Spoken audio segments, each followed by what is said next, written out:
Mees ja naine istuvad soo ääres heinasao kõrval ja võtavad pruukosti. Sao kõrval liputab hunt nagu koera kutsikas hända ja vahib üksi silmi leivapalukestele. Mees mõtleb. Virutan talle õige vikatiga vastu pead ja vaatab vikati poole. Seal aga mõtleb edasi. Mis ma sestki saan?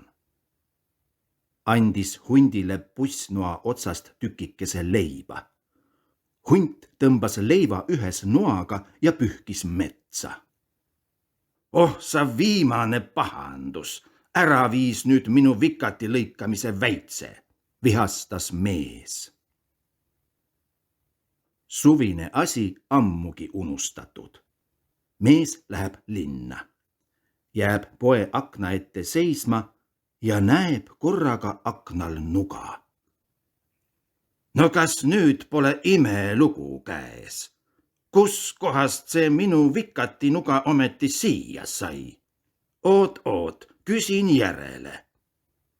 Mees läheb poodi ja hakkab pärima. Kaupmehe härra, kust kohast sai minu vikati nuga siia teie aknale? Vanahärra võttis noa ja kutsus mehe kõrvale. Vaata, hea mees, ütles ta.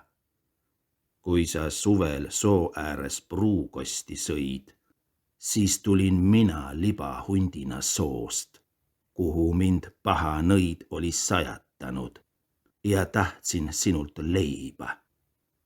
Sa vaatasid esiti vikati peale, mina aga sinu kõri peale. Oleksid sa, vaene mehike, vikatisse puutunud, siis oleksin su otse kohe maha murdnud. See oli õnn, et sa mulle leiba andsid. Seeläbi sain hundi nahast lahti. Sinu noa võtsin aga sellepärast kaasa, et sind selle varal ehk kuidagi kätte saada ja sulle su hea teo eest tasuda. Näe, siin on sun nuga ja see kotitäis selget hõbedat selle eest, et sa mu päästsid. Aga ära sa sellest loost kellelegi räägi. Kellele ma seda siis ikka rääkima lähen, ütles mees ja pistis rahakoti põue.